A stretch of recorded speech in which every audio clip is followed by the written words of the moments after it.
Halo, assalamualaikum warahmatullahi wabarakatuh. Kembali lagi di channel saya, Octavian Binjai Saputra. Nah, sebelum kita lanjut, saya akan memperkenalkan diri saya terlebih dahulu. Perkenalkan, nama saya Octavian Binjai Saputra dari kelas 1C dari program studi Pendidikan Ekonomi Universitas Islam Negeri Sultan Syarif Qasim Riau. Nah, tujuan saya membuat video ini untuk memenuhi tugas ujian akhir semester saya dengan Bapak Hendra Rio Vita MM dengan mata kuliah pengantar ilmu ekonomi. Nah, daripada kita berpanjang lebar di sini, kita langsung saja masuk ke materi yang akan kita bahas. Enjoy for video. Assalamualaikum warahmatullahi wabarakatuh. Baiklah, di sini saya akan menjelaskan bab selanjutnya mengenai pendapatan nasional. Adapun poin yang pertama adalah kebijakan terhadap pendapatan nasional. Ada banyak jenis kebijakan pemerintahan di bidang ekonomi. Tujuan dari kebijakan-kebijakan ekonomi tersebut ialah untuk mengatur sistem perekonomian suatu negara sehingga dapat mencapai kemakmuran. Dalam sistem perekonomian negara Indonesia, pemerintah memiliki peran yang cukup penting dalam kegiatan ekonomi. Peran pokok pemerintah dalam kegiatan ekonomi ialah menetapkan sejumlah kebijakan-kebijakan di bidang ekonomi. Kebijakan-kebijakan ekonomi yang ditetapkan oleh pemerintah tersebut memiliki tujuan akhir, yakni memakmurkan rakyat, seperti yang termuat dalam pasal 33 Undang-Undang Dasar 1945. Selain menentukan kebijakan ekonomi, ada sejumlah kegiatan ekonomi lainnya yang dilakukan oleh pemerintah, yakni yang pertama menarik pajak langsung dan pajak tidak langsung, yang kedua membelanjakan penerimaan negara untuk membeli barang-barang kebutuhan pemerintah, yang ketiga meminjam uang dari luar negeri, yang keempat menyewa tenaga kerja, yang kelima menyediakan kebutuhan uang kartal bagi masyarakat, dan yang keenam kegiatan ekonomi yang dilakukan sektor pemerintah juga meliputi kegiatan produksi, konsumsi, distribusi, dan regulator. Poin selanjutnya yaitu kebijakan pemerintah di bidang ekonomi. Seperti yang dijelaskan sebelumnya, pemerintah memiliki tugas pokok dalam perekonomian negara, yakni menetapkan kebijakan-kebijakan ekonomi yang dapat mengatur sistem perekonomian negara. Yang pertama ada kebijakan fiskal. Kebijakan fiskal adalah jenis kebijakan yang dikeluarkan oleh pemerintah, yang mana kebijakan ini berhubungan dengan pendapatan dan pengeluaran negara.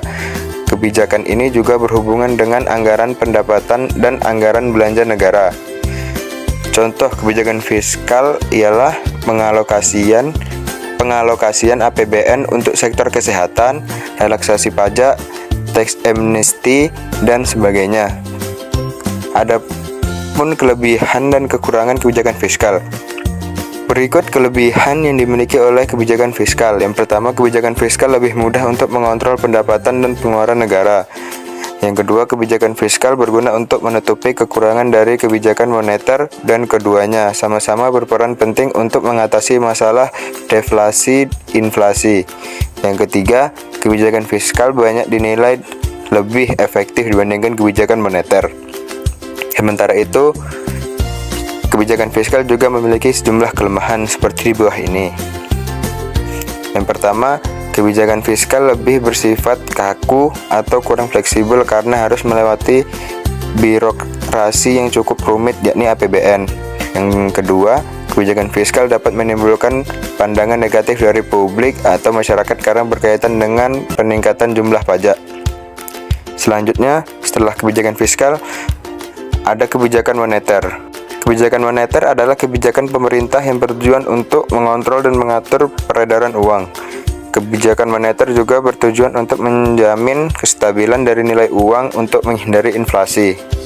Adapun kelebihan dan kelemahan kebijakan moneter ini, yang pertama, kelebihan kebijakan moneter sederhana. Kebijakan moneter independen dan dapat fokus pada kondisi perekonomian domestik, serta tidak bergantung pada hubungan yang stabil antara uang dan inflasi. Dan adapun kelemahan kebijakan moneter ini adalah sinyal tidak langsung terhadap pencapaian target, fluktuasi output lebih besar jika hanya fokus pada inflasi, dan dapat menyebabkan aturan yang rigid. Selanjutnya ada kebijakan keuangan internasional. Kebijakan keuangan internasional adalah jenis kebijakan ekonomi yang ditetapkan oleh pemerintah yang berhubungan dengan keuangan. Selanjutnya ada kebijakan perdagangan internasional. Kebijakan perdagangan internasional adalah kebijakan yang diambil oleh pemerintah yang secara langsung maupun tidak langsung dapat mempengaruhi kegiatan perdagangan internasional. Contohnya kebijakan ini adalah penetapan tarif, larangan impor, kuota, dumping, dan berbagai kebijakan lainnya. Adapun keuntungan dan kerugian kebijakan perdagangan internasional. Yang pertama, keuntungan kebijakan internasional. Yang pertama, mendapatkan barang-barang yang dibutuhkan konsumen atau produsen dalam negeri.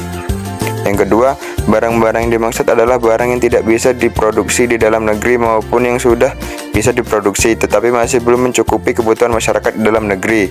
Adapun kerugian kebijakan perdagangan internasional ini adalah yang pertama, perdagangan internasional menyebabkan masuknya produk luar negeri ke dalam negeri. Hal ini sebenarnya bukan merupakan masalah besar apabila konsumsi masyarakat terhadap barang dari luar negeri ini memang dibutuhkan atau tidak mengurangi konsumsi terhadap barang lokal.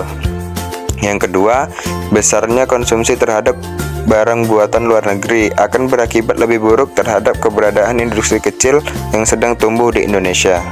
Sekian penjelasan yang dapat saya sampaikan. Kurang lebihnya saya mohon maaf.